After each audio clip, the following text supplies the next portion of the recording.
Begitu di gerbang itu kan dia jalannya makin cepat gitu ya. Pas di gerbang itu kok aku baru sadar ya, kok nggak ada ya gitu. Kok papa aku nggak ada, dan aku benar-benar langsung berhadapan sama pintu gerbang.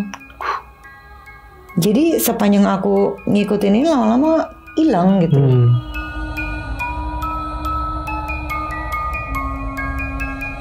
Si Budi nanyain, aku bilang gitu semalam, katanya kamar di bawah masih ada yang kosong nggak?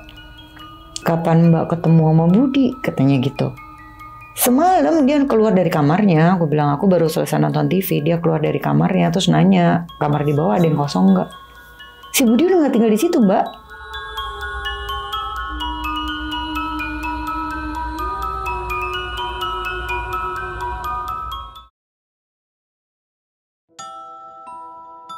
Assalamualaikum warahmatullahi wabarakatuh. Balik lagi di channel Kisah Tengah Malam bareng gue Viko Fugara. Seperti biasa, malam kali ini gue udah kedatangan narasumber lagi nih yang ingin berbagi kisah horornya ketika beliau tinggal di rumahnya di daerah Jakarta. Yaudah nih, langsung aja sebelah gue ada Mbak Sinta. Selamat malam. Halo. Mbak Sinta. Gimana nih kabarnya Mbak Sinta? Alhamdulillah baik. Alhamdulillah. Nih Mbak kan nempatin rumah di daerah Jakarta ya. Ini tempatnya di Jakarta apa sih Mbak nih kalau boleh tahu nih? Jakarta Selatan. Jakarta Selatan lah ya. Iya. Oke, bagi kalian yang ini cari tahu aja tuh Jakarta Selatan ya. Jakarta Selatan yang seluas itu. Oke. Nah Mbak tinggal di sana dari tahun berapa ya Mbak? Aku sebenarnya tinggal di sana tuh dari kecil. Dari kecil? Dari tahun 82 ya. Udah lama juga. Iya. Sampai tahun? Nggak pindah-pindah sebenarnya. Sampai terakhir itu aku keluar dari rumah itu tahun 2022 kalau nggak salah. Maksudnya keluar itu pindah? Pindah. Tapi itu masih ada. Dan rumahnya masih ada? Rumahnya masih ada. Nah yang nempatin sekarang? Yang nempatin itu sekarang adik aku yang nomor 1. Jadi aku 3 bersaudara. 3 bersaudara. Nah tapi pas awalnya yang nempatin situ berapa orang sih Mbak di sana? Awalnya itu rumahnya adalah rumah zaman dulu ya. Jadi hanya ada 1 rumah. Dan kebetulan kita bertetangga sama saudara aku, Uwa, tante dan om gitu ya, dan anak-anaknya. Nah jadi setelah Uwa meninggal, barulah kita belilah rumah Uwa gitu ya. Jadi akhirnya perluasan tempat tinggal. Nah terus di belakang rumah kita itu kebun kosong yang memang luas sekali gitu ya. Nah akhirnya kebun itu dijual dan akhirnya dibeli lagi, jadi perluasan rumah gitu. Luasnya udah kayak apa? Luas. Oke. Oh, berarti tinggal di sana rame lah ya? Rame. Karena memang ada beberapa usaha yang dijalankan di sana juga kan. Oh, buka usaha juga lah ya di situ. Nah di sana itu bisa dibilang serem lah Mbak ya? Iya lumayan ya, creepy. Nah yang pengalamannya yang selain Mbak yang ngalamin nih, siapa aja sih yang di rumah tuh yang ngerasain? Sebenarnya mungkin ada beberapa orang termasuk penjaga rumah aku, terus udah gitu temen anakku, terus anakku juga, adikku juga. Berarti udah nggak ini lagi. Iya banyak yang ngalamin itu. Oke, udah nih tahan dulu nih Mbak nih. Oke. Bagi kalian yang penasaran dengan ceritanya Mbak Sinta, simak terus sampai habis, jangan di skip. Dan sebelum mulai nih, gue mau ngingetin buat kalian yang pengen bercerita juga seperti Mbak Sinta di sini, bisa langsung klik link yang ada di deskripsi di bawah ini. Dan satu lagi nih buat kalian yang udah nonton tapi belum subscribe, klik tombol subscribe sekarang agar kita makin semangat memberikan asupan-asupan horor ke kalian. Yaudah, nggak usah lama-lama lagi. Kisah Tengah Malam dimulai.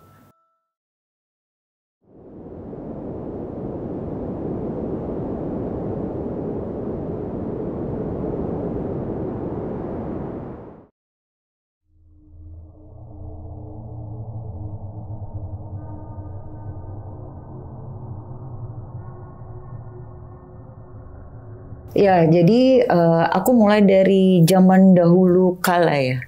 Zaman dahulu kala waktu rumah aku masih satu rumah aku. Jadi di sebelah rumah aku ini masih saudara aku yang tinggal di situ ya. Dengan kondisi Uwa yang laki-laki om gitu ya. Om itu dalam kondisi kritis, lagi sakit parah. Nah, jadi almarhum papaku itu adalah kontraktor dulunya. Nah kebetulan ada proyek di daerah Sulawesi Tengah, Palu ya, Palu. Nah jadi pembangunan jalan dan sepertinya itu ada pembebasan pemakaman Chinese gitu ya. Jadi makam-makam yang besar yang di dalamnya mungkin banyak guci-guci, barang-barang antik gitu kan. Nah nggak tahu gimana ceritanya. barang-barang antik dan guci-guci itu akhirnya sampai ke rumah, dikirim berpeti-peti gitu. Karena menurut papaku dengan keluarga dari pemilik makam ibaratnya sudah dihibahkan gitu. Sudah dihibahkan ke para pekerja di proyek, cuma nggak ada yang mau terima. Tapi karena papaku pencinta barang-barang antik, akhirnya dikirimnya ke papaku semua. Sampai setengah rumah itu kita jadikan ruangan tempat menyimpan guci-guci. Nah, jadi rumah lama aku itu kan nggak terlalu besar ya gitu. Jadi cuma ada ruang tamu di teras depan yang kita jadikan tempat penyimpanan guci. Terus ini teras terbuka. Terus ini baru rumah aku, dalamnya ada kamar-kamar gitu ya. Nah, jadi suatu hari itu mungkin aku juga masih kecil ya. Aku itu beda umurnya sama adik aku yang pertama ini 1982, 3 tahun. Beda 3 tahun. Beda 3 tahun. Jadi saat itu adik aku itu umur 4 tahun kalau nggak salah ya. Karena udah lama banget kan itu. Jadi aku SD lah ya gitu. Jadi tiba-tiba aku pulang sekolah. Terus dikabarin kalau adik aku yang pertama ini hilang. Dan saat itu kondisinya mama lagi nggak di rumah. Mbak-mbak aku tuh ya pada panik ya. Yang ibaratnya babysitter yang ngejaga adik aku. Jadi kebetulan adik aku yang pertama dan kedua ini jaraknya tidak terpaut jauh usianya. Jadi cuma 11 bulan.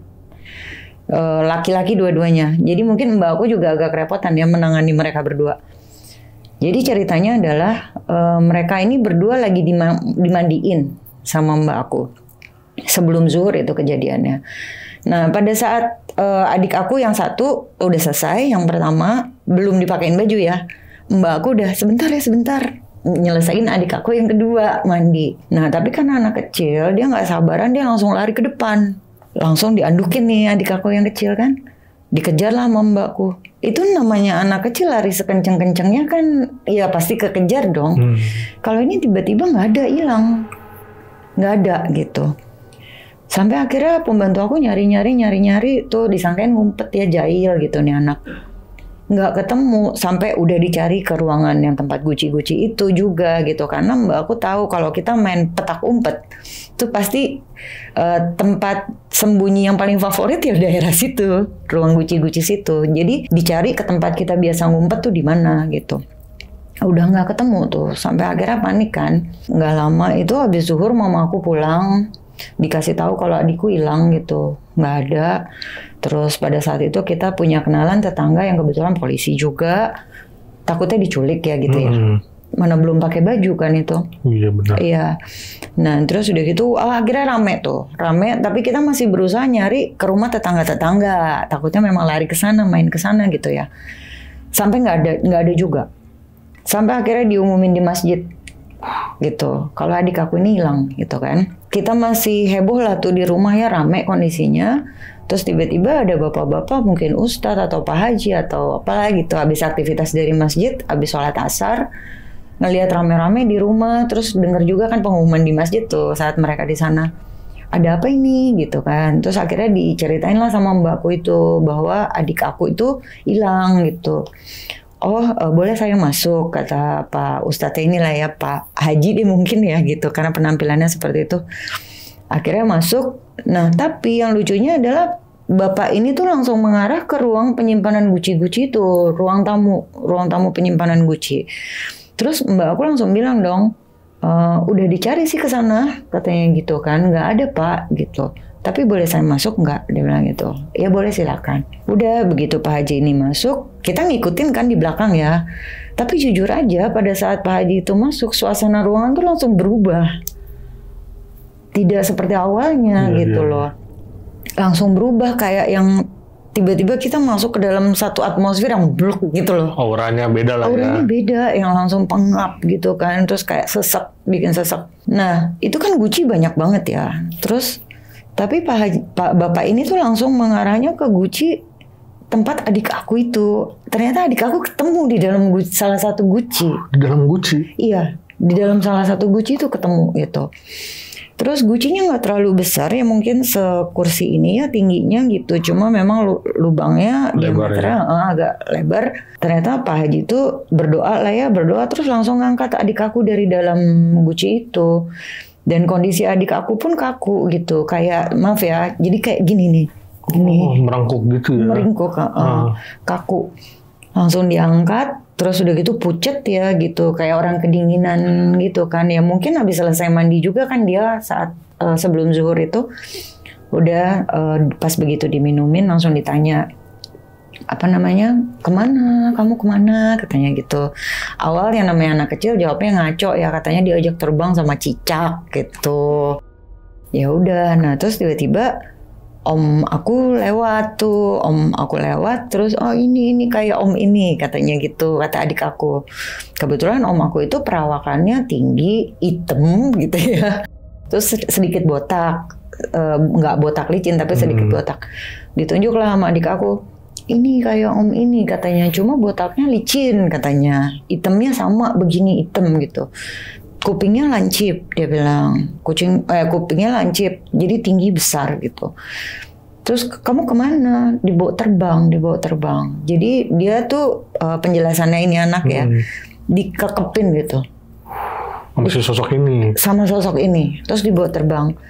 Nah, karena pengalaman itu mungkin membekas banget ya di adik aku gitu, memorinya. Ingat, tahu lah ini sosoknya seperti apa gitu ya. Nah akhirnya kita beranjak dewasa tuh ya. Nah terus habis itu Guci kan udah perubahan rumah tuh ya. Jadi setelah uak aku itu meninggal, tetangga sebelah rumah itu sempat kosong beberapa tahun. Terus udah gitu sempat diisi juga sama penyewa gitu kan. Tapi hanya 1 tahun, 1 atau 2 tahun gitu, nggak lama kosong lagi. Dengan alasan sering diganggu. Jadi kayak rumah aku nih suasananya udah creepy ya dengan kedatangan guci-guci itu gitu. Walaupun tidak sangat mengganggu tapi udah nggak enak lah hawanya. Ditambah lagi adalah dengan rumah yang di sebelah ini, rumah saudaraku ini kan begitu kosong, nggak disewa lagi sama itu. Akhirnya ditawarkan lah ke papa gitu kan. Dibeli aja deh rumah saya karena saya sekeluarga, uak aku yang perempuan dan anak-anak ini kebetulan masih kecil-kecil, perempuan semua kan, udah nggak ada bapaknya, mau pindah ke Bandung aja. Akhirnya rumah ini dibeli kan sama papa. Rumah ini dibeli ya makin menjadilah kekripiannya itu ya gitu, makin menjadi. Apalagi rumah saudaraku ini yang kita beli itu memang tidak kita tinggali gitu, nggak ditinggali tuh. Jadi kayak cuma buat apa ya, dulu tuh salah satu tempat usaha juga gitu. Nah terus udah gitu seiring berjalannya waktu gitu ya, kita ada kebun di belakang rumah. Dan kebun ini tuh punya, kalau nggak salah punya 10 kepala keluarga gitu. Jadi memang luas banget dan itu benar-benar kebun. Jadi kebun pohon-pohon pisang, semak-semak. Bahkan ada orang buang sampah di situ. Gitu jadi, loh. Udah kayak ini aja lah ya, kebun-kebun gitu. Iya. Ya. Nah, jadi kebun itu sebenarnya untuk perlintasan orang-orang pribumi situ untuk melintas ngelewatin belakang rumah aku sampai ke sana gitu ya. Nah, akhirnya kebun itu pun dijual. Gitu kan. Padahal kita udah sering dengar sih kalau misalkan di kebun itu juga creepy gitu ya. Banyak orang-orang yang katanya lewat sebelum maghrib ngelewatin kebun itu diganggu. Entah dengan si Mbak Kun itu, terus udah gitu ada sosok nenek-nenek yang menyeberang, pokoknya melintas di depan mereka. Terus ada yang bilang pernah nemuin babi ngepet juga di sana. Pokoknya ramai ya. Banyak lah ya gitu. Banyak lah ya sosok-sosok itulah kayak gitu. Nah, terus udah gitu kita juga agak kaget sih pada saat papa itu berniat untuk membeli kebun itu. Gitu. Entah kenapa lah akhirnya kebun itu dijual semuanya gitu. Dan akhirnya setelah 10 kepala keluarga ini setuju gitu ya, akhirnya kebun itu pun kita beli. Akhirnya rumah kita pun semakin luas gitu kan. Rumah kita pun semakin luas dan kebetulan saat itu papa itu senang bercocok tanam. Luas tapi ya tanaman semua. Nah aku nggak tahu kenapa ya. Jadi dari kecil itu memang kenapa selalu aku yang ditampakin, dikasih lihat. Tapi yang diganggu bukan aku, yang diganggu itu malah adik-adik. Tapi aku melihat sosoknya gitu. Nah jadi saat itu pernah nih ya waktu aku masih kecil juga. Jadi gini, sorry ya, aku jelasin dulu. Jadi intinya adalah penghuni yang ada saat kita kecil itu memang tinggal di situ terus sampai dengan kita dewasa. Itu nggak berubah gitu. Tetap di situ aja ya. Tetap di situ. Dan sosoknya memang tetap wujudnya itu. Udah kan, jadi waktu kecil adikku pernah ngelihat ada kayak anjing di pekarangan belakang rumah. Tapi adikku itu nangis ngelihat anjing itu kan. Aku udah lihat nih, itu ada anjing tapi mukanya kayak barong ya gitu. Jadi lidahnya itu menjulurnya benar-benar sampai ke tanah. Panjang gitu. Panjang ke tanah dan matanya itu merah. Mata anjingnya itu merah gitu. Terus kan samar-samar ya aku lihatnya agak gelap gitu. Jadi aku juga nggak tahu persis sih warna anjing ini apa gitu. Cuma matanya tuh memang nyala dan lidahnya panjang gitu. Nah ternyata apa yang aku lihat dilihat sama adik aku ya gitu. Tapi adik aku nangis itu jerit-jerit gitu. Sedangkan aku yang masih bingung ini sosok apa ya, ini binatang apa yang kayak gini ya gitu. Itu satu ya si anjing itu. Terus udah gitu yang kedua adalah ada pocong juga. Pocong juga itu di belakang dapur. Dan itu yang sering nemuin adalah mbak aku. Kan setelah kita beli rumah saudaraku ini, kan rumah itu dirombak sebenarnya dengan struktur bangunan yang berbeda gitu. Tapi memang sosok-sosok itu tuh menempati tempat yang sama. Jadi misalkan pekarangan belakang rumah di tempat anjing itu ada, sekarang tuh jadi ada pohon besar, terus ada di bawahnya tuh ada kandang-kandang binatang gitu ya, pokoknya berubah gitu. Tapi tetap ada anjing. Tetap di situ titiknya ya. Iya, anjing itu tetap di situ. Gitu. Terus udah gitu, seperti yang orang pernah cerita, ada nenek-nenek yang sering melintas di kebun, dan itu ternyata ada nenek-nenek itu di situ. Dan tahu nggak itu Bang Viko ya, dia itu ditandai dengan bunyi sapu. Jadi orang nyapu. Oke. Kita sih positifnya gini, positifnya adalah si nenek-nenek ini seakan-akan mengingatkan pada saat halaman kita tuh sudah kotor. Jadi setiap kali halaman kita itu udah kotor dengan daun-daun yang jatuh-jatuh, itu pasti kedengeran suara sapu gitu. Awalnya itu aku nggak pernah ditampakin mukanya jelas itu nenek-nenek seperti apa ya. Tapi aku sering ngelihat kayak misalkan neneknya bungkuk dan itu gagang sapu bahkan lebih tinggi dari badannya dia. Dia nyapu gitu ya. Ya kan, nenek-nenek ini. Terus udah gitu jadi kurus, bungkuk, rambutnya itu di gini kayak aku gitu. Cuma karena sudah tua ya, jadi rambutnya udah tipis kan gitu. Pakai kebaya tua gitu kain, terus pakai ini, udah nyapu aja gitu. Sambil dia bungkuk tuh, dia nyapu gitu. Aku nggak pernah diliatin mukanya ya. Tapi kalau menurut mbah aku yang pernah lihat itu katanya mukanya kutilan semua. Bilik-bilik gitu ya.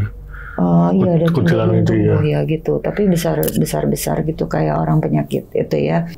Sebenarnya nenek ini tidak menyeramkan gitu, cuma ya kaget lah ya kita karena kan nggak ada keluarga yang penampakannya seperti itu gitu. Jadi akhirnya tahulah bahwa itu tuh bukan manusia gitu ya. Nah terus udah gitu, yang lucunya adalah jadi waktu itu seingat aku SMA mungkin kelas 2 mau naik kelas 3 gitu ya.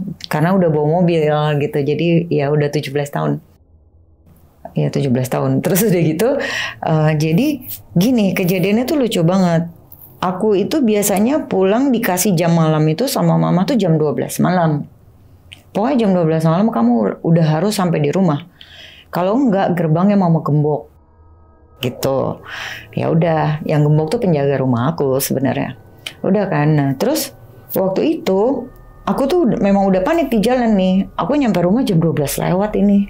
Gitu kan, waduh gerbangnya digembok nih pasti nih aku bilang gitu. Tapi anehnya itu kan biasanya aku berhenti dulu di depan gerbang ya. Klakson supaya dibuka sama penjaga rumah aku. Tapi saat ini aku belum klakson, aku baru sampai di depan gerbang.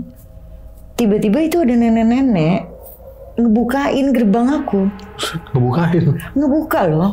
Ngebukain, jadi gerbang aku kan ada pintu kecil, terus pintu geser besar gitu ya. Rumah aku itu memang struktur rumahnya itu kayak apa ya? Jadi banyak akses masuk dari gerbang, terus masuk ke carport, garasi, terus baru masuk ke belakang. Kita parkir di teras belakang gitu lah ya, pokoknya berkelok-kelok gitu. Udahlah, terus aku pikir gini, kan penjaga rumahku saat itu kan ada 1, 2, 3 empat orang. Ada 4 orang, 2 perempuan, 2 laki-laki. Nah, terus udah gitu mereka ini asalnya dari Jawa. Suka ada saudara mereka yang berkunjung datang ke situ dan nginep di rumah aku kan. Pada saat aku datang itu ya, aku datang sampai di depan gerbang, tiba-tiba ada nenek-nenek yang bukain gerbang. Aku sama sekali nggak curiga ya. Aku cuma berpikir ini pasti saudara salah satu dari penjaga rumah aku yang suka datang gitu kan. Tapi walaupun baru pertama kali ngelihat ya, cuma ya udah pikirannya ke situlah. Dibuka. Nah, gerbang rumah aku tuh lumayan berat ya. Tapi nenek-nenek ini nih ya udah bukanya dengan santainya gitu, greget gitu ya. Sampai akhirnya kebuka. Terus aku masuk, nenek-nenek ini berdiri di samping gerbang itu. Diem aja gini nunduk, ya kan? Nunduk gini. Terus udah gitu, makasih. Aku gitu loh. Makasih gitu. Terus dia gitu aja. Aku cuma lihat aja dari spion, kuat nggak nih ya si nenek-nenek ini. Kalau ngedorong sih oke enteng, kalau narik kan berat gitu kan. Terus aku perhatiin aja tuh nenek-neneknya. Makin lama badannya makin gitu kan. Ngebungkuk. Terus udah dia tarik. Tuh, dia dorong juga gerbangnya, maksudnya didorong gitu ya untuk nutup lagi. Oh ya pinter-pinter aku bilang gitu. Nggak ditarik gini sama dia, didorong tuh tetap. Udah, oh bisa dia bisa nutup gerbangnya gitu kan. Udah, nah aku lihat nggak mencurigakan, memang masih ada di situ kok. Karena aku lihat dari kaca spion masih ada gitu kan. Karena aku lihat ada si nenek itu, akhirnya untuk masuk ke pintu carport, aku udah yakin bahwa ini pintu kebuka. Karena nenek-nenek itu kan pasti masuknya ke situ. Jadi aku turun dari mobil, nenek-nenek itu masih di belakang. Aku langsung buka, bener kan kebuka gitu. Udah, terus aku masuk nggak aku tutup lagi tuh pintunya, karena kan nenek-nenek ini masih di luar gitu. Udah, akhirnya aku masuk, parkir di halaman belakang, terus aku masuk lewat pintu belakang, karena pintu belakang itu hanya diganjel batu gitu, nggak dikunci. Udah naik ke kamar aku gitu, udah aman tuh, aku udah sampai rumah, alhamdulillah. Aku bilang masih dibuka, padahal udah jam 1-an lah gitu. Terus udah pas pagi-paginya itu kita lagi sarapan nih di ruang bawah gitu ya, ruang makan. Tiba-tiba penjaga rumah aku nyamperin aku terus bilang gini, "Mbak, tadi malam pulang jam berapa?" Gitu. Terus jam 1-an kali ya, aku bilang gitu. "Siapa yang bukain gerbang?"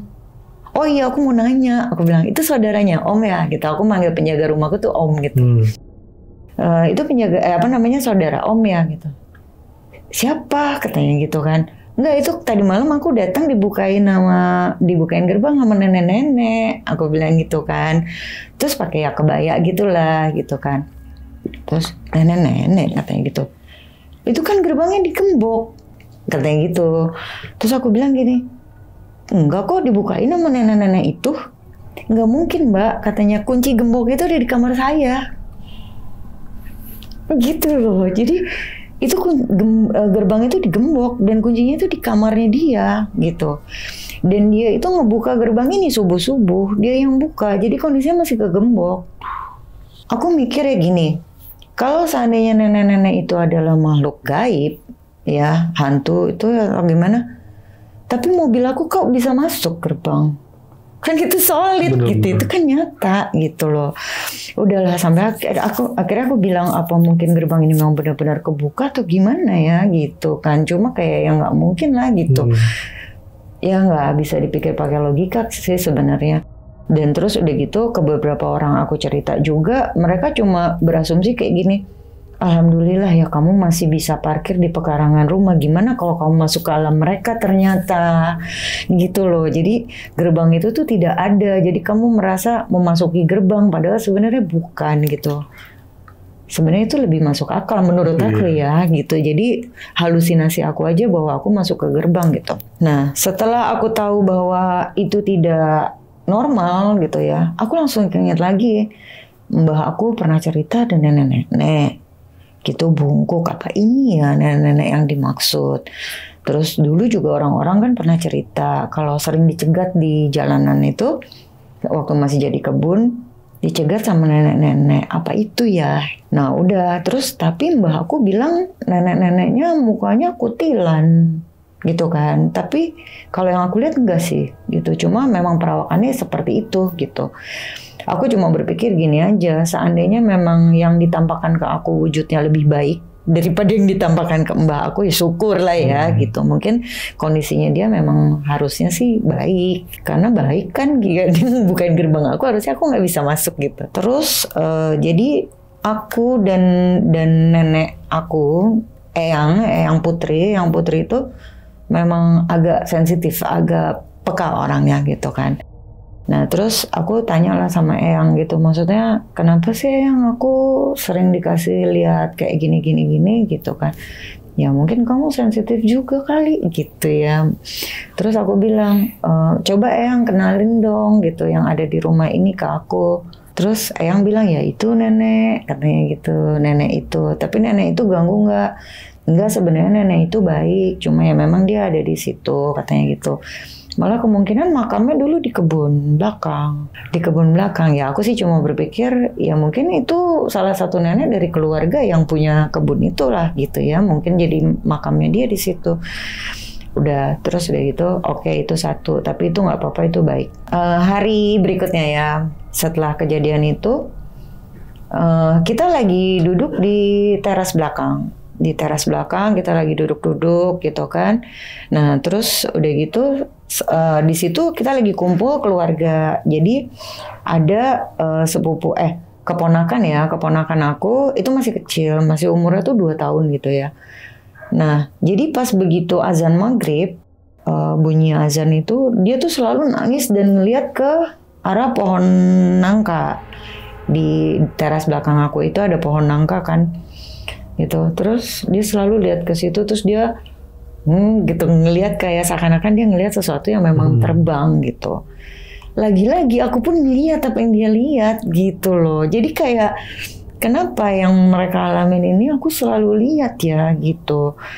Terus udah gitu, tapi aku biasa aja karena kayak ya sekelebat, tapi aku nggak tahu itu wujudnya apa. Tapi mereka nangis, berarti kan yang mereka lihat menyeramkan gitu.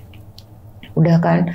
Nah setelah sekelebat gini terus tiba-tiba sepupu aku ngelihat ke bawah pohon nangka, dia nangis lagi kejar. Dan lagi-lagi aku lihat itu anjing di masa kecil aku itu. Jadi yang dilihat sama keponakanku itu persis sama dan itu nggak berubah loh. Dengan besarnya si binatang itu sebesar itu. Terus udah gitu dengan ininya menjulur keluar. Terus matanya merah gitu. Dan saat itu aku baru ngeliat kalau anjing ini tuh warnanya, kan waktu masih kecil aku nggak tahu ya warna anjing ini apa gitu, karena gelap kan, cuma lihat matanya aja sama lidahnya itu menjulur. Jadi warna anjing ini totol-totol. Putih ada gitu. Enggak, jadi ada hitamnya, ada coklatnya, ada gitu. Pokoknya seceplok gitu kulit bulunya tuh. Totol gitu. Iya, totol aneh sih ya sebenarnya. Nah udah, terus aku bilang ini oke, ini 1, 2 aku ketemu ini aku bilang gitu kan. Terus abis itu nah ini balik lagi cerita ke Guci tempat dimana adik aku disembunyiin dulu waktu masih kecil. Jadi kebetulan Guci itu masih ada di lantai bawah rumah aku gitu ya. Masih ada di lantai bawah, dan kebetulan posisi Guci ini adalah di ruang TV aku, ruang keluarga aku gitu kan. Kita masing-masing udah berkeluarga nih. Udah berkeluarga, aku udah punya anak juga, adik aku udah punya anak juga, adik aku yang kecil pun udah punya anak juga gitu. Tapi kita masih tinggal di situ, masih rumah keluarga lah. Nah, terus habis itu tiba-tiba adik aku tuh nyamperin aku ke bawah. Ndi gitu, manggil aku Andy ya. Ndi katanya gitu. Itu anak gue katanya gitu kan. Tiba-tiba keluar dari kamar lu, katanya keluar dari kamar lu, dia melipir langsung lari naik ke atas ke tangga. Adik aku kan di lantai 2. Naik ke tangga terus bilang apa pokoknya takut gitu. Takut tuh sampai akhirnya adik aku tanya, "Apa yang kamu lihat? Ada apa?" gitu kan. Di depan kamar bunda, dia manggil aku bunda gitu ya. Di depan kamar bunda itu ada orang katanya tinggi besar katanya gitulah. Jadi apa yang dijelasin sama anaknya adik aku ini itu kok sama persis dengan apa yang dia alami adik aku dulu kecil gitu kan. Akhirnya adik aku takut dong, jadi khawatir ya. Terus anak lu suka ngeliat juga nggak? Nanya ke aku. Enggak tuh gitu kan, malah kita suka nonton TV bareng di situ. Kadang-kadang dia sendirian di situ juga nggak kenapa-kenapa kok. Waduh, gue jadi takut deh katanya. Gue khawatir, takutnya nih sosok itu entah jin entah apa ya, makhluk halus itu mengincarnya adik aku dan keturunannya. Gitu loh. Ya udah, lu serius anak lu nggak pernah lihat gitu kan? Terus udah gitu nggak pernah. Terus akhirnya, nah aku cuma bilang gini aja untuk menenangkan ya. Ya mungkin anak lu sensitif kali, mungkin anak gue enggak, makanya anak gue nggak bisa lihat, tapi anak lu lihat gitu. Enggak sih, gue khawatir aja itu sosok yang itu, yang ngumpetin gue dulu waktu masih kecil katanya gitu kan. Oh ya udah, terus aku bilang ya kita doain aja baik-baik aja lah gitu. Itu kan guci itu juga udah gue jadiin meja, aku bilang gitu. Ada fotonya lah, aku share ya waktu tadi. Jadiin meja gitu, estetik lah. Memang gucinya bagus kok, bukan guci yang menyeramkan gitu kan. Udah akhirnya ya udah ditutup aja Ndi, katanya gitu ya, biar tuh makhluk gak nongol-nongol lagi dari dalam guci gitulah. Keyakinannya dia seperti itu.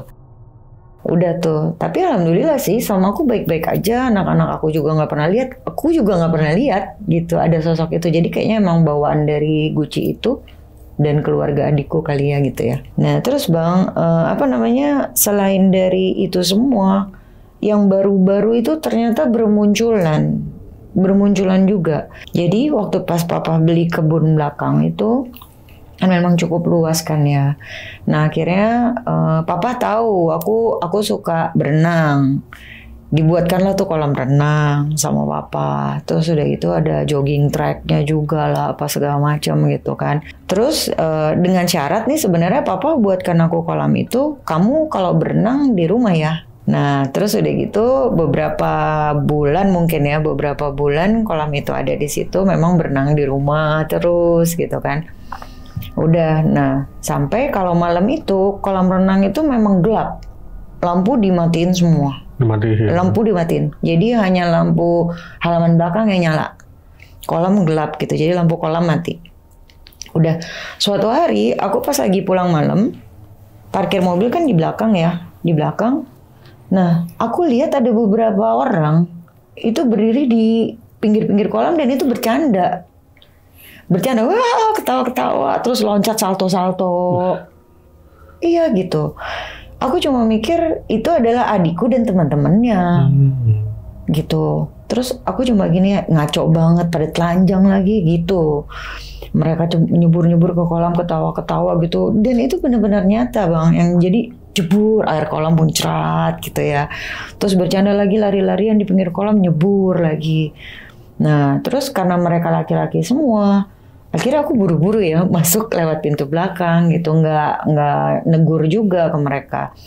Udah pas begitu paginya aku tanya ke adik aku, iseng banget loh masuk angin loh, aku bilang itu, malam-malam pada telanjang-telanjang berenang. Siapa? Katanya gitu. Terus enggak, gue nggak berenang tadi malam, aku bilang gitu. Mungkin sekitar jam 11-an gitu ya. Terus enggak, gue nggak berenang. Serius loh? Aku tanya sama adik aku satu lagi. Lo tadi malam kumpul sama teman-teman lo nggak? Enggak, katanya gitu. Udah deh, aku akhirnya waduh ini baru dong ya. Dan itu banyak. Mungkin ada 6 atau 7. Buset. Iya serius, dan itu maksudnya mereka nggak sama, jadi berbeda-beda ya, jadi kayak manusia ya, kayak orang gitu. Ada yang kecil, ada yang pendek, ada yang kurus, ada yang gemuk gitulah. Jadi aku nggak curiga, aku pikir ya itu adikku dan teman-teman adikku gitu, dan kedengeranku suara mereka jelas gitu. Main, wah ini aku ketemu sosok baru nih, aku bilang itu.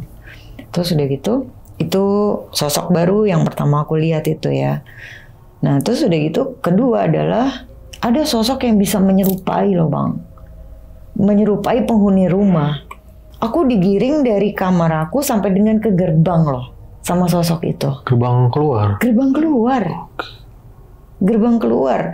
Terus jadi saat itu kamar aku itu pindah ke lantai 2. Seperti aku bilang tadi ya sama Bang Viko, bahwa rumah aku tuh aksesnya berliku-liku.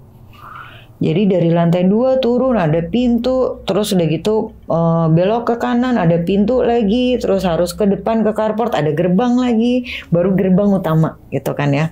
Nah terus udah gitu aku posisi tuh lagi di kamar. Aku posisi lagi di kamar dan kamar aku tuh pintunya kaca, tapi kaca yang blur gitu ya, kaca yang buram gitu kan.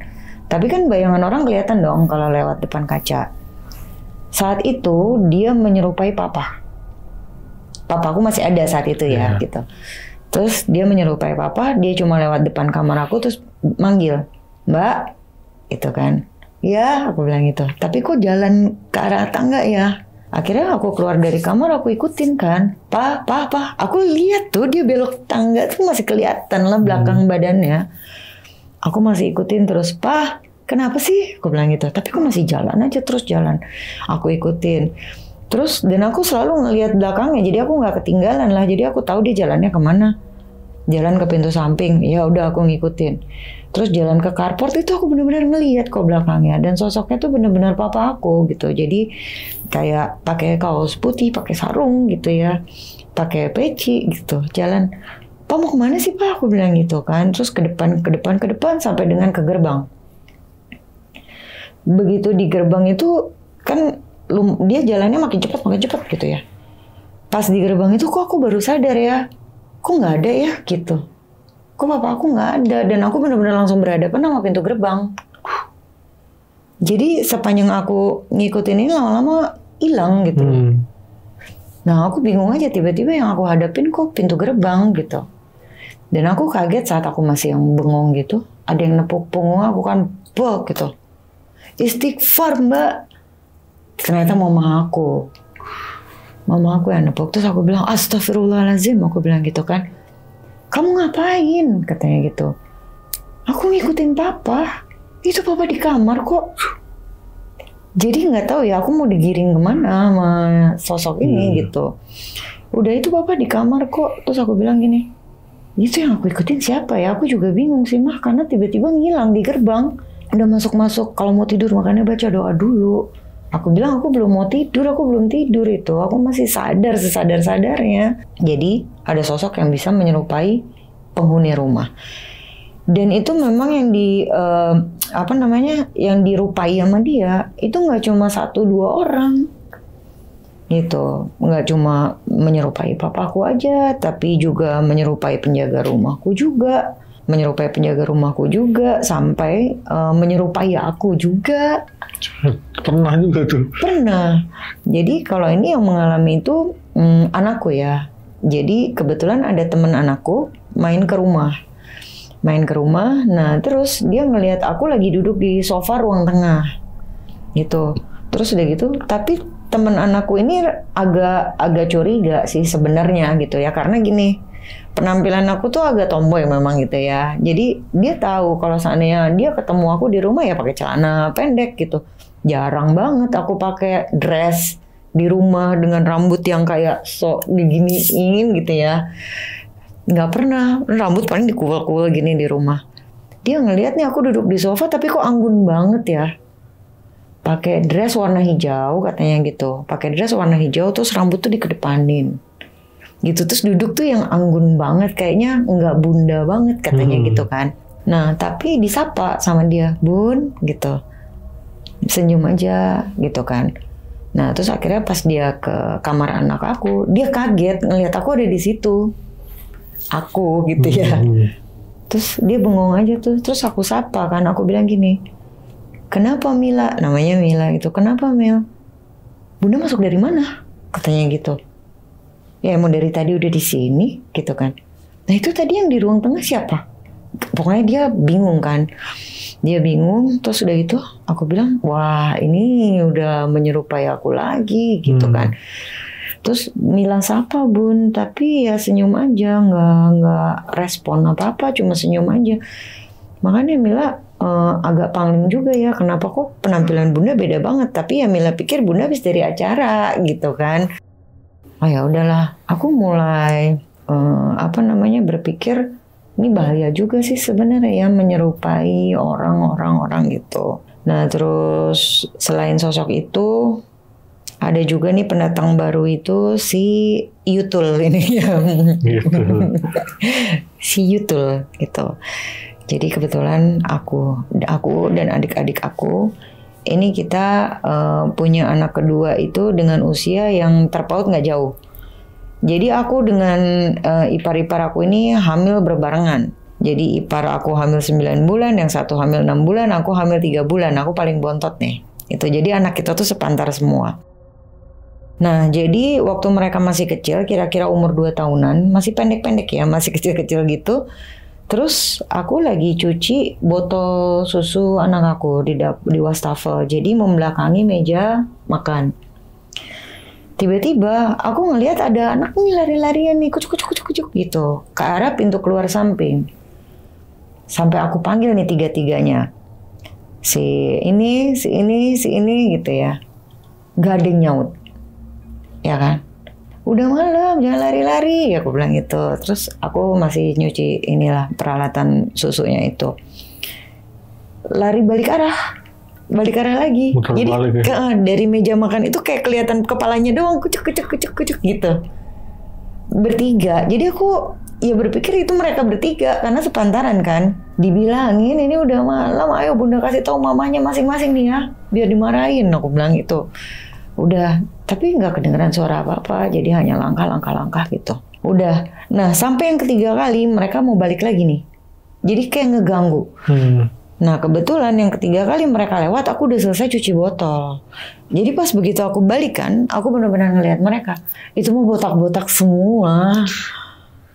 Tiga-tiganya. Jadi tiga-tiganya dan aku langsung bilang Allahu Akbar, aku bilang gitu, aku ikutin ya. Nih anak ini itu nggak ada, pintu samping pun nggak kebuka. Jadi entah mereka keluar kemana ya gitu ya. Udahlah tuh, terus akhirnya aku langsung heboh, aku langsung bilang sama adikku, Dek gitu ya, semua tuh aku panggilin adik-adikku, kayaknya ada tuyul deh di sini, aku bilang gitu kan. Tahu nggak apa Bang Viko? Ternyata adikku yang nomor 1 itu lagi ngitung uang fee buat karyawannya dia. Itu pas banget ya, kayaknya pas tuyul itu berkunjung gitu. Ah, yang bener Londi, lo lihat tuyul katanya gitu. Iya, dibawa mondar-mandir sampai 3 kali. Itu gue tegesin tuh ya, yang ketiga baru benar-benar tegas kalau itu tuyul. Waduh, katanya gitu kan. Cepet kita ke bank aja deh gitu. Dia ngajak istrinya, kita ke bank aja deh. Emang kenapa? Pas banget, emang gue lagi ngitung gaji karyawan-karyawan gue, katanya gitu kan. Udah, akhirnya malam itu juga mereka ke bank setor tunai gitu. Jadi ya.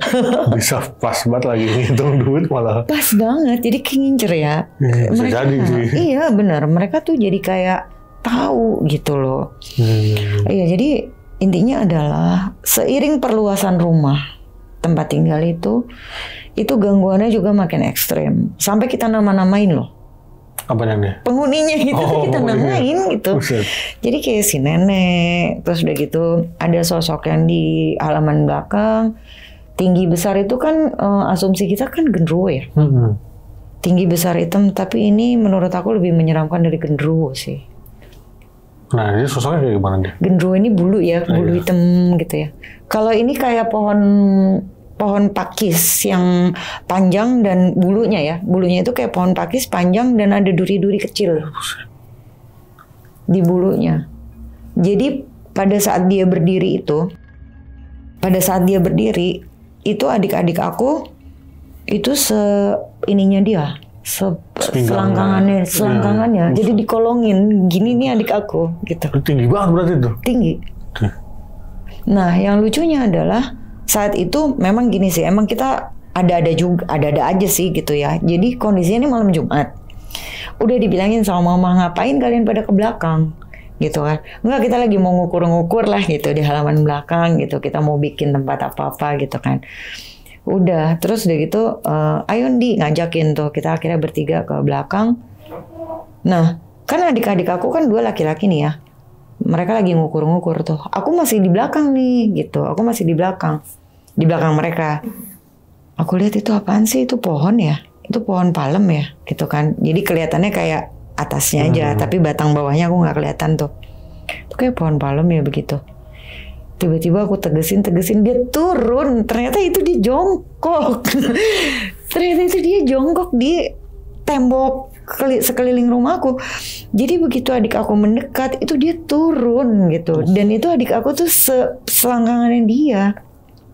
Tingginya kayak apa sih? Tinggi loh, terus jadi itu benar-benar kayak pohon palem gitu ya. Ini semua nutupin mukanya. Sampai waktu itu aku gambar kok. Aku kasih lihat ke adik aku apa yang aku lihat. Nah, mereka ini kan memang gak sepeka aku ya, gak sensitif. Tapi ternyata adik aku yang paling kecil itu ngerasa kayak gini, tiba-tiba badan gue gatel semua gitu. Jadi kayak bulunya dia itu yang dari pohon itu yang aku bilang kayak bulu kecil-kecil kayak duri ya. Itu pada saat kena angin tuh seakan-akan kayak terbang gitu loh.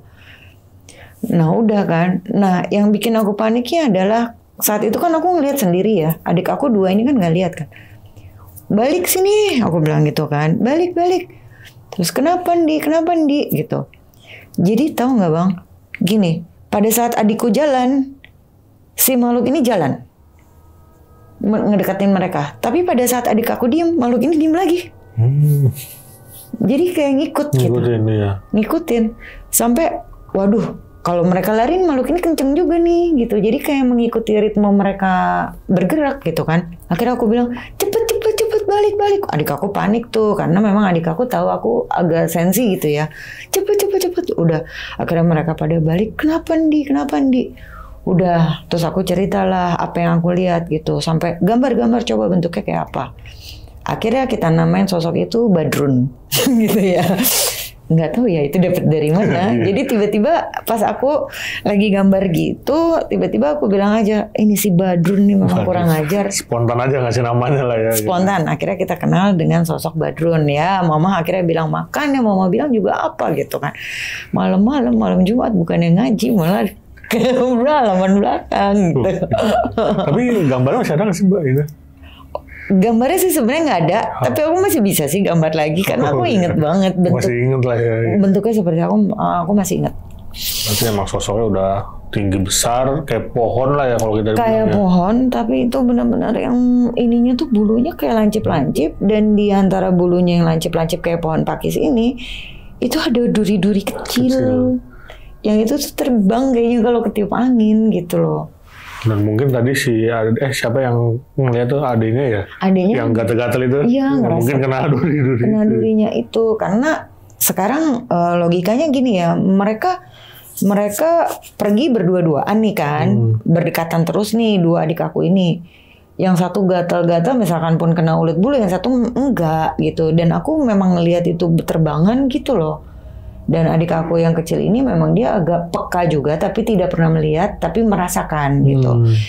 Yang nggak peka malah adik aku yang diumpetin ini. Yang kecil ya diumpetin kecil ya? Iya, waktu kecil itu dia nggak peka sama sekali gitu. Dia terlalu skeptis lah gitu orangnya.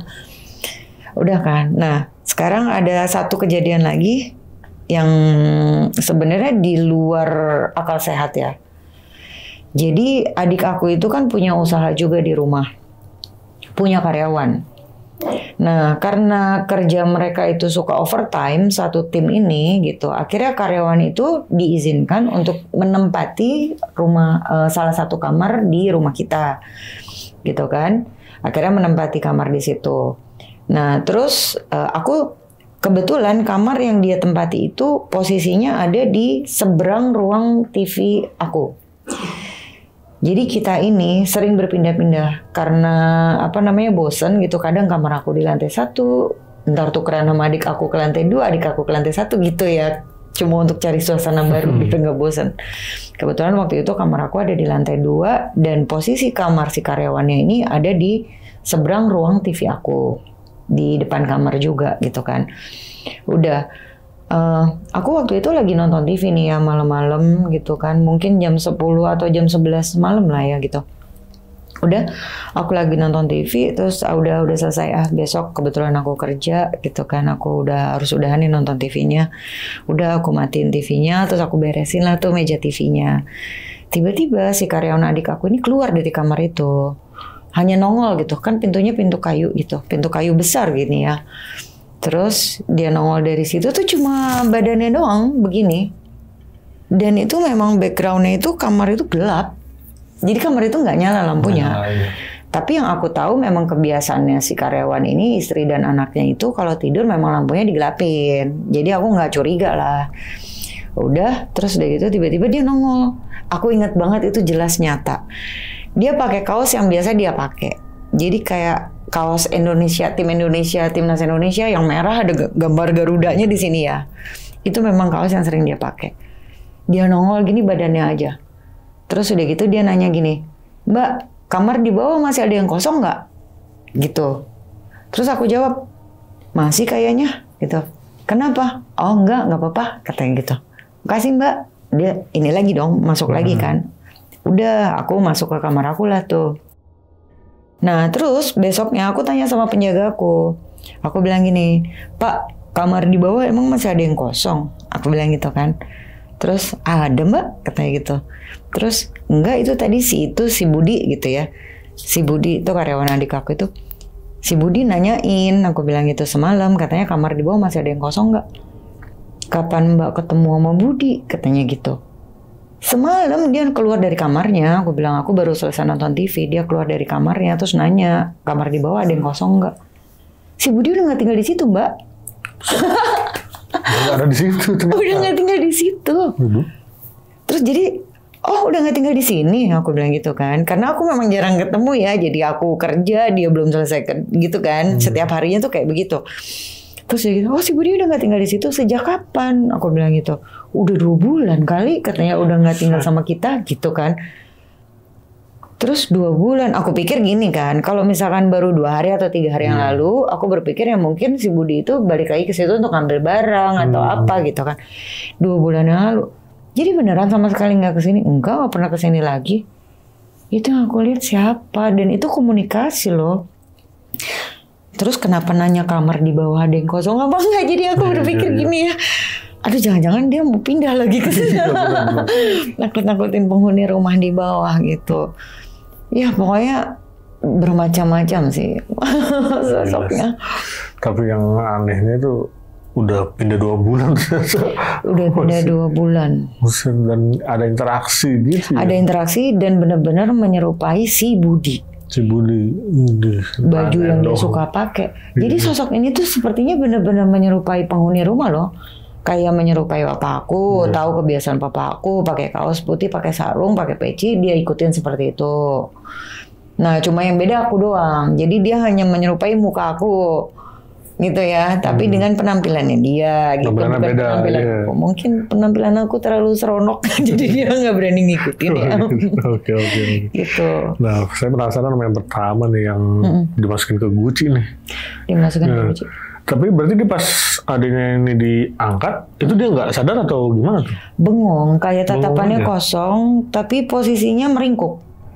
Dan itu diangkat pun masih meringkuk. Kayak kaku gitu ya? Kayak kaku gitu. Nah setelah diminumin air sama bapak itu yang udah mungkin dibacain doa gitu dan dielus gitu ya, mukanya udah dipakein handuk juga, baru nangis kejer. Terus ditanya juga awalnya masih ngaco yang seperti aku cerita tadi. Setelah tenang gitu kan, baru deh tuh dengan omku lewat dia baru sadar ini kayak ini kayak ini gitu. Malah mirip kayak omnya gitu ya. Mirip sama omnya, dan ternyata yang dilihat sama anaknya juga, ya itu deskripsinya seperti itu. Oh, sama gitu. Jadi yang lihat bukan cuma si adiknya yang ini. Bukan cuma adik aku, tapi anaknya juga. Anaknya yang paling kecil gitu. Berarti pas udah gede malah. Iya.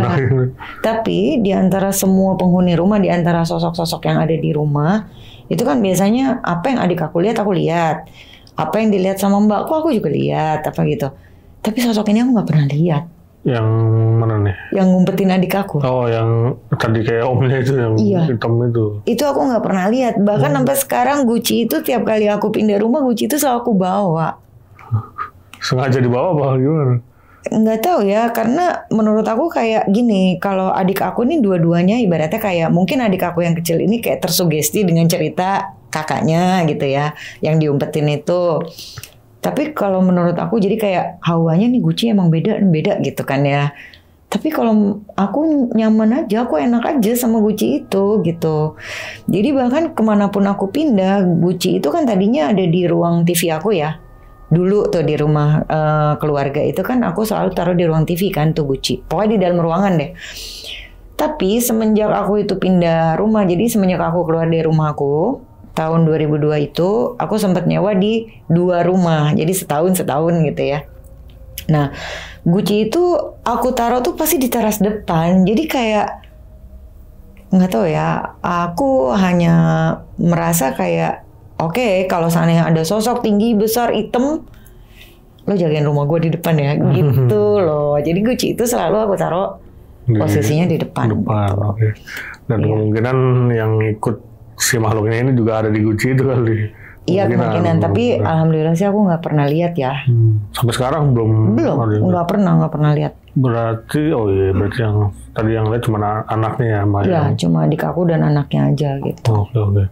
Nah tadi yang penasaran juga sama yang sosok nenek-nenek nih, yang bukan gerbang itu. Iya betul. Ibaratnya katanya itu solid banget dah ya. Solid loh. Dan itu ada lagi nggak yang selain Mbak lihat itu keluarga Mbak yang lihat si nenek-nenek ini selain Mbak ya? Aku, terus udah gitu Mbah, terus ada pembantu babysitternya adik aku. Tapi mukanya sama yang mukanya sama. Nah sekarang gini, kejadian pengalaman dari babysitter adik aku ini yang makin meyakinkan aku bahwa si nenek ini baik. Ya, jadi saat itu kita ada kamar Mbak ya, kamar Mbak tuh di lantai atas, jadi kayak apa ya? Kayak pavilion tapi ada lantai 2-nya gitu ya. Jadi hanya kamar si Mbak itu. Iya. Nah, si Mbak ini tuh subuh nggak bangun. Terus Mbak ini bilang katanya, jadi pas begitu selesai azan subuh, tuh ada yang ngetok pintu kamarnya dia. Gitu. Jadi kamarnya ini pavilion atas ini itu sederetan dengan pohon nangka yang tadi aku bilang.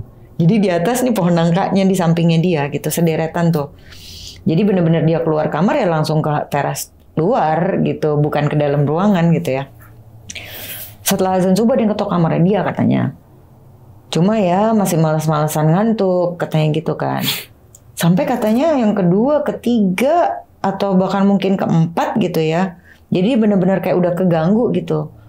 Kedua tuh udah ngucap salam. Tok tok tok gitu ya, udah ngetok terus assalamualaikum gitu, lirih suaranya. Nah terus udah gitu ketiga ngetok lagi makin kenceng, assalamualaikum gitu. Masih didiemin tuh sama dia. Sampai keempat udah ngedor yang buk, assalamualaikum gitu kayak orang marah. Apa sih katanya gitu kan? Pas dibuka sama pembantu aku nggak ada kan kondisi kamar itu agak gelap ya, remang-remang tuh. Begitu pintu ditutup lagi dia balik badan, itu ada di dalam. Tiba-tiba udah di belakang berarti. Neneknya di dalam. Oh di dalam. Gila. Tapi wujudnya orang biasa ya tapi ya. Wujudnya sama seperti yang sering kita lihat ya, maksudnya nenek-nenek bongkok gitu ya. Terus kan aku tanya, mukanya kutilan nggak? Gitu. Enggak, mukanya nggak kutilan. Terus pakai baju apa? Aku bilang gitu. Pakai kebaya Mbak, pakai kain gitu. Wah berarti nenek yang aku lihat dong. Sama lah ya. Iya. Terus dari gitu aku bilang, terus ada di situ gimana? Wah aku langsung meringkel Mbak, katanya di kasur aku tutupin selimut. Ngintip-ngintip kan dia tuh dari selimut. Itu kasurnya dikiterin sama nenek-nenek itu. Diputer-puterin. Dikiterin sama nenek-nenek itu. Tahu nggak nenek-nenek itu cuma bilang gini, kan bungkuk ya. Subuh. Makin gak bangun kan dia, takut. Iya. Gitu. Subuh. Aduh, aku merinding deh. Membangunin subuhan mungkin. Iya. Terus udah gitu pergi. Pembantu aku, mbaknya tuh cerita kan, mbaknya histeris pergi gitu. Terus subuh, iya subuh. Katanya gitu. Udah, akhirnya suaranya hilang kan. Suaranya hilang, tadinya mbak aku juga ya takut lah ya mau bangun gitu. Tapi waduh ntar gue gak bangun, gue disamperin lagi gitu kali ya pikirannya dia. Akhirnya udah dia bangun sholat subuh. Tapi pas dia bangun itu udah hilang aja tuh ya? Udah hilang, jadi pas begitu suaranya udah hilang tuh kan udah gak ada ya itu. Udah terus baru dia berani gerak. Berani gerak dan sholat subuh. Oke, dan tadi kan Mbak juga sempat ngomong kayaknya ada makam ya di di daerah situ lah ya. Iya. Nah itu makamnya siapa nih kalau boleh tahu? Jadi di kebun ya, Di kebun di belakang itu ya. Jadi gini, ada informasi dari penduduk sekitar kan. Jadi itu kan memang kebun itu sebenarnya ada pemiliknya. Iya. Ya kan, yang 10 kepala keluarga itu. Cuma agak terbengkalai. Jadi si pemilik kebun ini baru datang saat misalkan pohon pisangnya berbuah. Kayak gitu. Jadi memang kebun ini tuh terbengkalai sampai bahkan ada orang buang sampah di situ atau apa. Nah, jadi menurut orang-orang adalah nenek ini masih memang ada makam nenek-nenek ya di situ. Ada makam nenek-nenek dan kemungkinan itu adalah salah satu anggota keluarga dari 10 orang ini. Cuma mungkin dari zaman dulunya, jadi makanya akhirnya agak terlupakan makam itu, gitu kan. Nah, udah, terus udah gitu ada juga dengar dari warga juga bahwa ada kuburan bayi. Di kebun itu juga? Iya, bukan aborsi ya, tapi maksudnya ada orang keguguran tapi dikuburnya di situ. Jadi memang makam itu kayaknya cemetery juga deh gitu ya. Tapi berarti emang cuma dikubur aja, nggak ada, maksudnya nggak ada nisan atau? Nggak ada, mungkin udah lama kan yang seperti aku bilang, mungkin udah lama. Kalau seandainya bayi keguguran itu, ya mungkin cuma dikubur doang gitu. Cuma kalau kuburan nenek-nenek nggak ada bekasnya juga sebenarnya. Nggak ada. Jadi kita tuh benar-benar nggak tahu. Itu kita taunya itu gara-gara suatu hari aku ngeliat nenek-nenek ini kan. Jadi dia benar-benar ngiterin halaman belakang, nyapu loh. Nyapu halaman belakang, nyapu. Terus nggak tahu dalam hati aku bilang gini, emang di mana sih Nek? Tempatnya di mana sih? Aku bilang gitu ya. Di mana? Tiba-tiba dia berhenti di satu titik, terus dia nggak gini-giniin sapunya, gitu. Jadi keyakinan aku adalah, oh mungkin di situ kali ya. Masih tanda nih ya. Iya, deg-deg gitu. Udah, itu seperti kayak bicaranya kayak batin ya, ngebatin. Jadi pas aku tanya, di mana emang sih gitu? Tempatnya di mana sih Nek? Terus dia gitu kan ngegedeg-gedeg ininya kan, sapunya ke situ. Oh iya di situ, aku bilang gitu. Terus nyapu lagi, gitu. Nyapu lagi, udah aku tinggal. Gila sih, berarti ternyata emang bekas kuburan zaman dulu mungkin ya. Dan itu tervalidasi dengan cerita dari orang-orang itu bahwa memang pernah ada kuburan nenek itu, tapi memang kuburan udah lama gitu. Jadi mungkin nenek buyut gitu ya. Kayak gitu. Tapi sosoknya ini ya nggak ganggu lah ya. Sebenarnya nggak ganggu ya. Cuman ada dua versi ya, ada yang maksudnya yang kutilan. Iya. Tapi ini sama yang itu menurut Mbak ini. Menurut tahu? Sama apa beda? Menurut aku sih kayaknya sama ya. Cuma aku nggak tahu. Jadi mbah aku itu mungkin habis melakukan sesuatu yang tidak baik menurut dia, jadi dikasih penampakannya menyeramkan gitu. Karena kan kayaknya suka kebersihan ya si nenek ini gitu. Nah mungkin mbah aku tuh agak jorok apa gimana gitu ya. Jadi dikasih lihatnya nih joroknya kayak gini nih gitu. Mungkin. Iya. Tapi intinya sama lah ya kemungkinan. Intinya sama gitu. Dan anehnya lagi nih ada yang tadi yang terakhir tuh yang kayak genderuwo tapi pohon itu. Kayak badun itu sosok apa itu sebenarnya? Dia nggak mau disebut. Dia nggak mau disebut genderuwo ya. Ya bukan genderuwo juga sih kayaknya sih begitu. Katanya gini.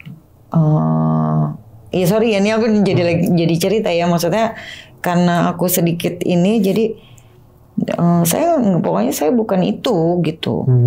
Saya bukan itu. Saya lebih baik dipanggil raksasa daripada dipanggil itu ibaratnya bukan level saya gitu kali ya. Nggak ngerti deh, pokoknya ibaratnya dia marah kalau disebut itu gitu. Nah, sosoknya tinggi banget lagi. Iya tinggi banget. Ya mungkin sama kali ya, itu juga segitu kayaknya. Bisa jadi. Dan sempat digambar juga nih Mbak. Sempat aku gambar. Coba ada gambarnya apa? Masih ada ya kita foto. Iya, penasaran aja tuh sosoknya kayak gimana. Jadi gitu. Pokoknya kalau misalkan penasaran itu lihatnya kayak pohon palem yang daunnya itu semuanya gini ke bawah. Nah itu jadi kalau misalkan sosoknya dia itu tinggi besar, nah itu kayak pohon palem yang daunnya pada ke bawah semua. Gitu ya. Jadi baru kelihatan kalau itu ternyata bukan pohon saat dia bergerak gitu, karena tangannya gitu. Gila, gokil. Kakinya begitu. Tapi Jadi, mukanya kelihatan nggak sih? enggak, ketutup itu Ketutup semua. itu aja semua tuh. Iya, ketutup itu semua. Tapi tangan mah ada ya yang kayak akar apa, duri-duri gitu ya. Duri-duri gitu. Jadi tangannya ya kayak wujudnya kayak manusia, cuma ya jalannya begitu ya. Kayak raksasa ya. Cuma kayak gitu daunnya, bulunya kayak daun Kayak pakis, rontok daun gitu ya. pakis ya gitu. Heeh. Dan durinya juga kemungkinan besar kalau kena orang kayaknya gatel gitu ya. Iya, gitu. Oke. Banyak. Nah, sampai sekarang berarti rumah itu ada yang nempatin nggak sih? Ada masih adik aku yang pertama sama keluarganya, bahkan penjaga aku masih ada. Masih ada. Masih ada. Udah tua banget gitu. Masih orang yang sama tuh. Masih orang yang sama. Tapi dia ada cerita lagi nggak sih kayak misalkan, oh saya ngeliat ini lagi nih gini-gini. Ada cerita lagi nggak dari keluarga Iya. sana? Ada lagi. Aduh itu banyak sebenarnya. Jadi Buset. pendatang-pendatang baru semenjak kebun itu dibeli sama papa itu banyak. Sampai ada kunti merah yang itu muncul ngeganggu saat kita lagi sholat berjamaah di teras belakang. Dia pemunculannya tuh gini, swift, gitu. Kayak siul gitu Iya, ya. kayak orang siul melengking, swift, gitu. Sekali gitu ya, terus 2 kali, 3 kali gitu. Kan jadi kayak gitu tuh denger gak? Iya, kayak kereta itu mah. Iya kayak gitu ya, bunyinya tuh melengking gitu, swift, gitu. Iya. Nah terus kayak ngikutin ya, terus lagi udah gitu, akhirnya ya begitu ya bunyi sweet gitu. Terus udah gitu akhirnya aku bilang gini, tapi pas begitu kita selesai sholat, jadi teras belakang rumah aku itu setiap kali bulan puasa biasanya kita adakan sholat tarawih, tapi perempuan semua, jamaahnya perempuan semua. Bayangin aja ya, itu bulan puasa dan itu lagi sholat tarawih berjamaah. Kok bisa dia muncul? Dia nongol, jadi sweet gitu, kenceng. Dan aku ngerasa kayaknya bukan aku doang yang dengar, karena memang di situ ada anak kecil perempuan gitu yang kayak, apa sih? Nyariin gitu ya. Iya, berisik gitu. Itu apa sih? Apa sih burung ya? Gitu-gitu kan. Berarti kan dia dengar. Terus lagi gitu kan, sweet gitu, kenceng banget gitu. Pas udah selesai sholat aku juga penasaran kan. Anak kecil itu pun penasaran. Bu, ada burung ya gitu kan. Nah terus aku lagi dengerin gini, bunyi lagi cuiwit gitu kan. Aku langsung ngelihat ke arah asal suara itu. Itu kelihatan loh. Itu mah kali mungkin yang disebut dengan kunti merah ya. Dan tau nggak bang, dia tuh bukannya berdiri kunti ngambang, kayang loh. Dia jalannya tuh kayang jalannya. Kalau bisa berarti kebalik begitu ya? Kebalik, tapi kepalanya nggak kebalik, kepalanya normal, jadi kayak kepalanya muter. Jadi kan posisinya kayang. Kalau posisi kanan kepalanya begini nih. Iya. Kalau itu nggak, kepalanya gini, jadi rambutnya ke bawah. Oh, iya. Jadi badannya kayang, tapi kepalanya muter. Oh iya, pernah dengar tuh. Itu kalau disebutin namanya kuntilanak biang. Itu dia ngincer cowok biasanya. Itu cewek tapi? Iya. Oh, kuntilanak biang. Kuntilanak biang. Entah cowok atau cewek, pokoknya dia ngincernya cowok. Sukanya sama cowok. Kayaknya merah. Iya, merah. Dan dia kayak kebalik begitu. Iya. Mitosnya ya sering ngituin kelamin laki-laki. Si kuntilanak ini. Cowok yang ini. Cowok yang diituin. Oh, gitu. Udah banyak yang sering cerita juga tuh. Iya. Itu namanya kuntilanak biang. Entah itu kuntilanaknya cowok atau cewek, saya juga lupa. Pokoknya itu namanya kuntilanak biang. Tapi kenapa dia muncul di saat sholat tarawih cewek semua? Kalau mau memang ngincer cowok ya cowok dong yang ada di situ ya. Mungkin lagi nyari juga kali ya. Kebetulan cowok semua. Iya. Cewek semua. Oh iya, gile. Nah, jadi si kuntilanak biang ini nggak cuma aku doang yang ngelihat. Jadi ternyata penjaga rumah aku pun ngelihat. Yang lucunya penjaga rumah aku mikirnya gini ya, ada yang lagi ngejemur daster warna merah. Bener. Lagi ngejemur daster warna merah itu kok di teras belakang ya, katanya gitu kan. Terus kena angin gitu. Terus kan penjaga rumah kan udah tua ya, udah tua. Dideketin nggak taunya itu orang loh. Pas begitu dideketin kan tadinya kayak posisinya tegak berdiri nempel ke tembok ya. Bajunya begitu kan kena angin. Pas begitu dideketin langsung nguik gitu. Jadi posisi kayang. Kacau, langsung kaget dong tuh. Iyalah kaget, tapi jalannya cepet katanya. Udah cepet. Udah terus ke pojokan teras belakang, halaman rumah belakang gitu. Gila, berarti gangguannya sampai sekarang juga masih ada tuh ya Mbak? Kayaknya masih ada sih gitu. Cuma ya kita just hanya ya asal tahu aja lah gitu. Dan di rumahnya ini ada tempat usaha juga lah ya? Ada tempat usaha juga gitu. Berarti masih rame lah ya Mbak? Masih rame. Tapi itu kondisi suasananya tuh kayak di komplek atau di perkampungan sih Mbak kalau boleh tahu? Lingkungan rumah? Iya, lingkungannya gitu. Lingkungan rumah tuh nggak kayak komplek, kayak perkampungan. Jadi bukan komplek sih. Gitu. Tapi rame lah ya, kanan kiri tetangga sekarang. Kanan kiri rame. Tapi nggak ada cerita dari tetangga apa gitu, nggak ada yang... Ada sih. Banyak. Jadi karena kayaknya dulunya itu daerah rumah aku itu mungkin rawa atau kebun atau apa ya gitu. Terkenal langgar juga mungkin ya. Iya, jadi sering sih dengar dari tetangga-tetangga sekitar bahwa di sebelah sini ada ini, di sebelah sini ada itu gitu. Dan itu lokasinya kayak nggak jauh-jauh. Masih di sekitaran rumah. Di sekitaran rumah gitu. Dan memang mana rumahnya gede banget itu kalau bisa digambar. Iya benar-benar. Awalnya kan kebun kosong semua itu berarti ya? Iya betul, kebun kosong.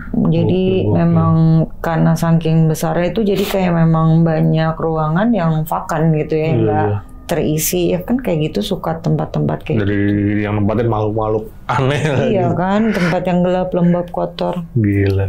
Gitu. Oke, itu tadi cerita dari Mbak Sinta untuk malam kali ini. Terima kasih banyak nih Mbak Sinta nih udah berbagi pengalamannya epic banget nih rumahnya. Udah kayak rumah sarang setan kalau kita bilang mah ya. Bisa bikin tour horor ya. Iya, karena emang awalnya kebun mungkin ya. Iya, betul. Buset, udah ngeri-ngeri. Nah, bagaimana nih pendapat kalian? Tulis di kolom komentar. Dan sebelum closing, seperti biasa aku mau ngingetin lagi nih buat kalian yang pengen bercerita juga seperti Mbak Sinta di sini, bisa langsung klik link yang ada di deskripsi di bawah ini. Oke, segitu dulu. Gua Viko pamit undur diri dan Mbak Sinta juga pamit undur diri. Wassalamualaikum warahmatullahi wabarakatuh.